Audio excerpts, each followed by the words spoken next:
Hi guys, welcome back to Derby Koi and part 2 of winter preparation. If you haven't seen part 1, go back and have a look at that one. I'll tell you what I actually did or started to do to get my pond ready for the winter.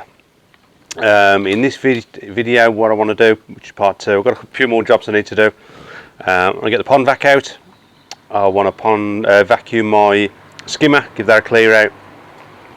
Little bits in the pond I want to clear out where the lily baskets were, which shows you in part 1 where I took them out. Just a little bit of stuff around there when I get up, and I clean out the easy pod, and I want to give that a vacuum at the bottom. Well, you'll see what can build up in an easy pod a bit later. What other jobs I've got to do? Yeah, I want to do the UV bulb on my easy pod. It needs to be cleared out. A couple of little bits and pieces, sort out my trickle in and that type of stuff, and if I've got any left, I think I have, I want to add a bit more Clay. Yeah, so give me a minute, I'll get the stuff ready and we'll make a start. Okay guys, so vacuum's out. What I want to do is, in the previous video I purged my bottom drain. If you remember me saying about the lilies, it had smaller stones in that got knocked out into the pond. When I purged the bottom drain, you can just see, I think they may have been in the bottom drain. So when I put the pipe down, it actually threw some of them back out, the little ones that actually got into the bottom drain, they've been flushed out. So I want to get those out on there. I've also, you can see it there, I've got to take these out. I've got a couple of those in my pond. That's my watercress. So they're going to come out and I'll stick those in my quarantine tank. And as I walk round, this top shelf is not the best to see in this light, unfortunately. You can just see there where my baskets were. I want to give that a little vacuum as well, and any other little bits in there. And there's my other watercress. Actually, at the moment my skimmer returns. I've got one there and one there. I've turned those down so they're facing underwater. This one here, I'm going to take that pipe off because it's a solid pipe. I'm going to put a shorter piece on and actually put a rubber boot on the end, so if they do bump into it, they're not actually going to hurt themselves on it. So it's actually going to rubber, so they shouldn't hurt themselves. So let me get you set up so you can see what I'm doing, and I'll make a start on. I think I'll do shall I do first? I'll clean the stones out first, and then I'll get onto my skimmer. So I'll back with you in a sec.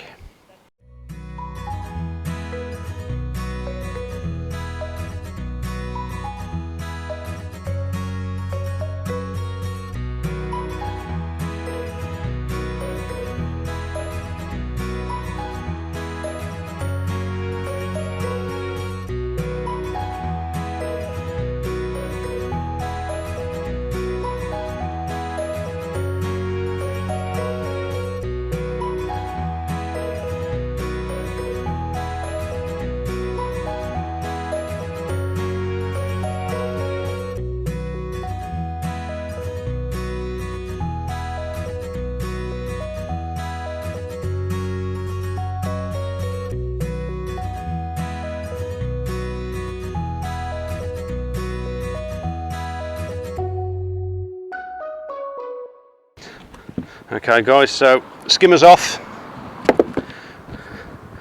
and here's my little net. I actually put that on to stop anything going down the overflow and blocking the overflow. Also did have a couple of snails in here, so I'll close up the weir so I can get my basket out. Fortunately I take my overflow pipe off so I can get the basket out. It's just rather tight fit.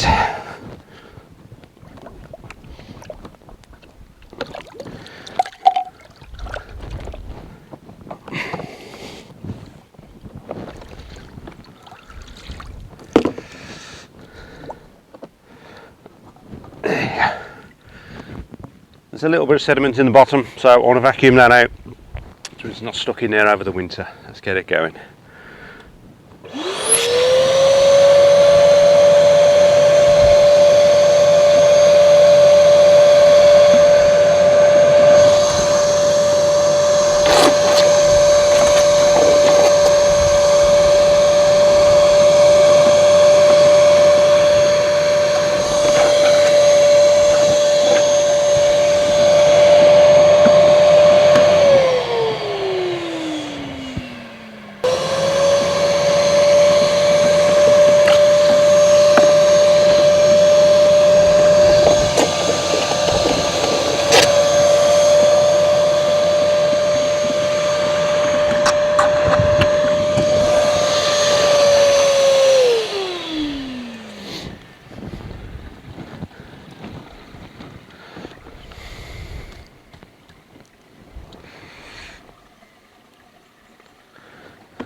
Okay, yeah, that's more than happy with that now. So what I want to do is give this a wash off.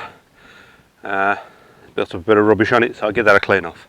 Okay, so skimmer's all vacuumed out, happy with that. I just want to give the basket a bit of a wash over. A bit of build up on it, so I want to give that a clean.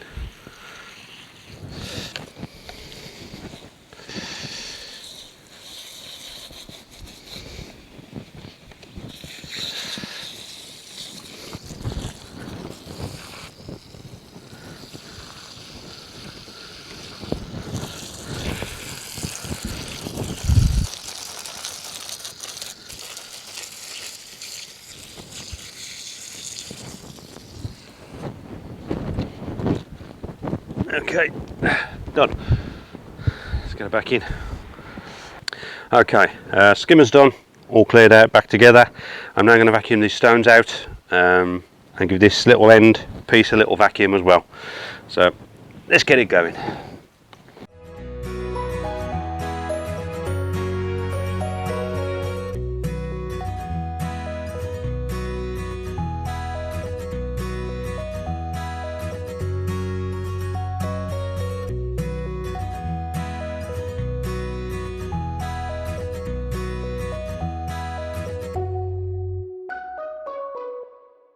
Okay, so that's the vacuuming done. It wasn't bad, just a couple of stones in there from maybe when I purged the bottom drain, it might have popped them back out that had gone down there, or when I moved the baskets there might have been a few left in there, but I want to get those out anyway. What I want to do now is I've got my watercress to get out. I want to take those out and put them round with my lilies in the quarantine tank. I'm going to leave the covers up at the moment because it is quite a warm day. I think it's what it is at the moment. Coming up to 15 degrees at the moment, so it's quite a warm day. So try and get a bit more free heat in the pond, and as it starts to drop, I'll put the covers back on a bit later. So I'm going to get these around the back, and while the vacuum's out, I'll get onto the Easy Pod. So with you in a second. Okay, so pond's all done. I've put the watercress around the back.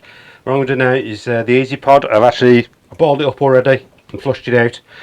What you might not be aware of with an Easy Pod is that you get a build-up of sludge around, it can settle on the bottom, and when you open your valve to release it out to your waste, it doesn't get it all out. It actually can settle on the bottom. What I think whether it's a slight bad design flaw or not, I don't know. Where your bulkhead is for your waste is not completely on the bottom. They obviously couldn't get it that far down, so there's probably, I don't know how far down is that, so a quick look. And that's probably 8 or 10 mil drop below that, so that stuff stays in there. So if you let me just I'll show you quickly what can actually build up in here. Give me a second. If you can see in here, let's get my torch on. Well, if you can see that stuff at the bottom, that doesn't actually drain out. I can purge the drain again, run more water through, and it can still be there. So at least once a month, what I do is I actually get the vacuum in there and clean it out. It just stops any sediments down at the bottom and turning into bad bacteria. So I want to get that out. I'll give you that back. Yeah, so if you do own an Easy Pod, it's just something to be aware of. You might not be aware of it, that when you clean it out, you think you clean all that crap out, and it's not actually. It's actually leaving some of it in the bottom. It's not a great deal, but as I say, I do at least once a month, and I'm doing it now. Part of my winter prep. As temperatures dropping, there's not much algae and stuff going through there, so there won't be as much build up. So that'll probably do me now for the next 2 or 3 months, maybe 4 months, hopefully.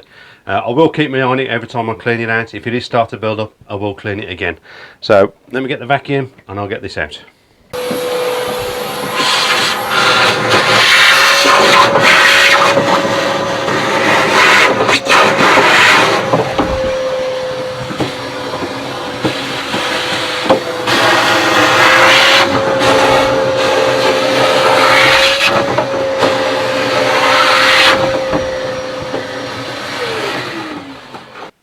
Okay guys, all vacuumed out now. As you can see, it's a lot cleaner.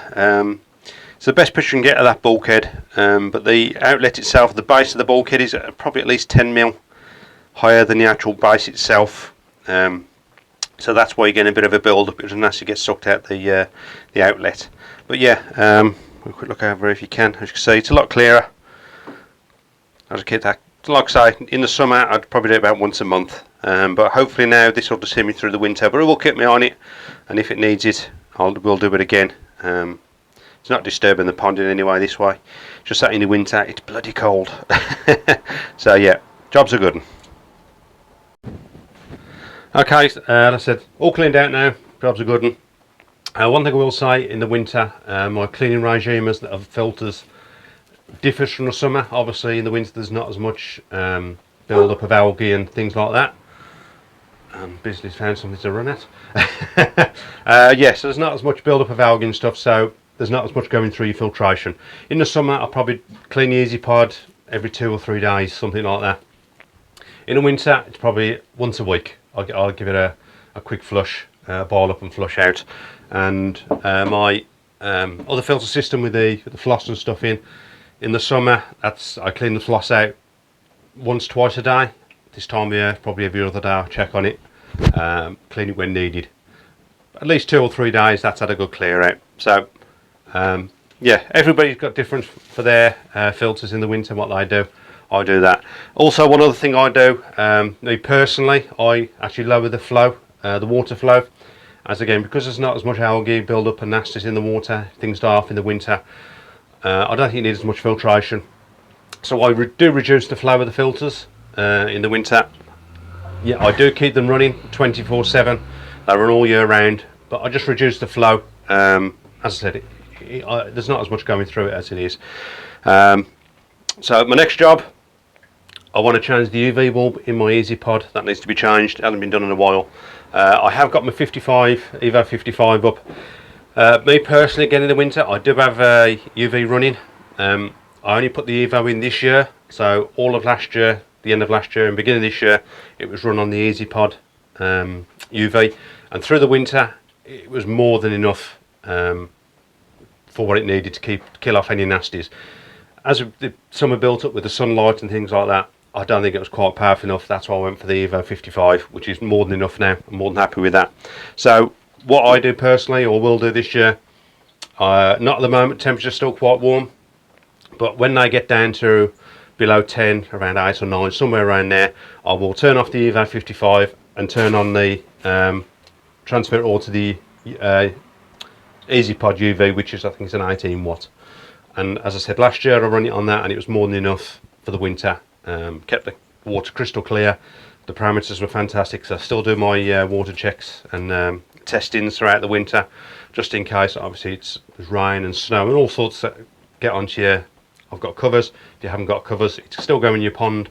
I am still having stuff going in there, so I do keep up on my water tests. But last year this was more than enough, so I'm going to get on with that now. Okay, so I'm now going to change the UV bulb on the Easy Pod. For those who have got a UV bulb on the Easy Pod, some come without them, and you've never changed it before, they're so easy to do. So what I'm going to do is this part just screws on, undo the screw part, hold the actual bulb and wire steady so that doesn't twist round. Make sure you bought your wires free. Undo that all the way, and the bulb should pop out, and the quartz glass could stay in. So there's the bulb. So I want to set the old bulb off on there. A quick look in there while I'm here. Let's get my torch. I always like to have a look at the quartz glass. I don't take it out, I just make sure it looks nice and clean and there's no burns. Yeah, the quartz glass inside is fine. So there's the old bulb with the end piece on. What I'm going to do is I'm going to take the end piece off, and that will go onto the new bulb. All that's going to do is, if there is a problem and if your bulb ever does happen to drop out for whatever reason, gets banged and drops out, this just protects it. It should stop it falling down and it won't break in your quartz glass and actually touching your glass. Some people don't put them back on. I always put them back on. So I'm going to get the new bulb. I treat these, whether you're supposed to or not, I actually don't touch the UV bulb with my hands. I'm putting greasy fingerprints on. Actually, I need to put the end on first, would help. So that would help me that way on there. So just in case I don't want to touch the glass, whether you're supposed to on these or not, I don't know. So I'm now going to fit the new bulb, make sure it's in the right holes. and it should clip into place like that. Perfect. Now what I'm going to do is I'm going to put the bulb all the way back in, holding the end because you don't want this to turn on you and twist like it's just done. Don't cross thread it. There you go. And tighten it all the way down.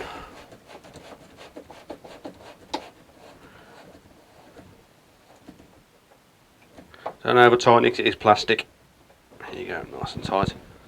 Jobs are good. Okay, that's the UV done. So easy, really is so easy. Very quickly, I just want to talk a little bit about my trickling system. As I said, this time of year temperatures are dropping, so I am going to lower the flow of the on the pump into my filters. I'm also going to lower my trickle system a little bit. In the summer it's around 20% a week. Now temperature's starting to drop, I am going to lower that. They're not eating as much, they're not producing as much waste, there's not as much bacteria in the water from algae and everything else dying off. So I am going to reduce that to around the 10% mark. I will keep, again, I'll keep me on the water parameters if I need to. I can up that if I need to, or lower it if I need to. So at the moment I've turned it up a bit more. I have lost some water from the vacuuming, so I need to replace that. It's obviously not massively high, it's going through my 3-stage chlorinator. But yeah, winter's coming, so I'm going to lower that. And yes, I'm still haven't done this pipe. I've got everything I need apart from the main piece, which is here. It's on order. Hopefully it'll be here very soon so I can get that in and tidy that up before the winter gets there. If not, it's not a major problem, but I would like to do that. So I do keep my trickle system going all year, 24/7, 365 days a year, as much as I can. The reason being, I've got pipe work. I've got a pipe running from the main supply in the house. It runs under my patio slabs I've recently laid. It runs under those into my filter house, into my 3-stage chlorinator. So I do like to keep it moving, because moving water is harder to freeze than stagnant water. If I turn that trickle off and there's water in that pipe, it's got more of a chance of actually freezing, expanding and bursting the pipe, which I don't want to happen, because there's no way I'm ripping all these slabs back up. So if that ever does happen, unfortunately I have to reroute it another way, find another system, but hopefully it won't, because they are it's fairly deep under there now. I've buried it as much as I could under my patio slab, so hopefully I shouldn't have a problem with that. I do lag my pipes as much as possible. As you can see here, I just left that on. This is insulation bubble wrap with the silver on the back to retain any heat in here. Also if you've seen my previous video, my part 1, where I purged my bottom drain, actually I'll show you just out here. In here I've got my pipe work. I have ordered some lagging. Last year I put loft insulation in. Done the job, but it was messy, so I'm not doing that this year. I want to get some better lagging in there, so I've ordered some lagging. Hopefully that'll turn up soon. I can get that in there and that'll be all done for the winter. So just trying to think, anything else I need to tell you in here? No. I think we're done in here. That's a trickle done. I am going to lower the air as well. It is quite high at the moment still. As temperature starts to drop, I'll leave it as it is for now, but when it goes below 10, I am going to lower the air a little bit more. It just stops, the air is going to push all the hot water, any hot warm water up, it actually circulates it. It's just going to slow that down a little bit. There is still air going to be going in. I allow some people to turn it off. I do like to keep it air. Helps with the heat gas exchange, because you've got fresh air pushing through your water, and it's pushing onto the space between your water and your polycarbonate, or your whatever you're using as your pond cover, and it's just going to, fresh air's coming up, so it's going to push any bad gases out. It's going to help with the gas exchange, so I do like to keep that running all year. As with the skimmer, I leave everything running. I just lower things down a little bit. As I said, I'm going to lower the UV, lower the water, trickle in, lower the air, and lower my pump. So my only job left to do now is my skimmer. As I said, the returns into the skimmer, I turn them down so they're actually underwater in the winter, but the one of them I do need to change the pipe and put the rubber boot on, just in case the fish actually bump into it. It stops, reduces any damage that's going to happen. So that's my next job.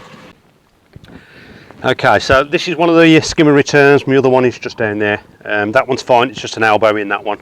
I've got this one on at an angle so it helps with the flow, push the water around as it pushes it back in. Gets me nice circulation on the pond. So what I'm going to do, I'm going to fit a rubber boot to the end on this one. I do normally take it off in the summer. This is actually a new one. I use the other one on somewhere else, but I'm probably just going to leave this on. It won't hurt to stay on, and it just protects the end. So get the pipe off. These are not solvent molded in, because in case I need to move them anyway.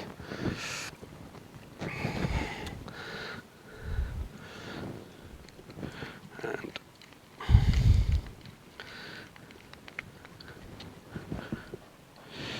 move it down there a bit.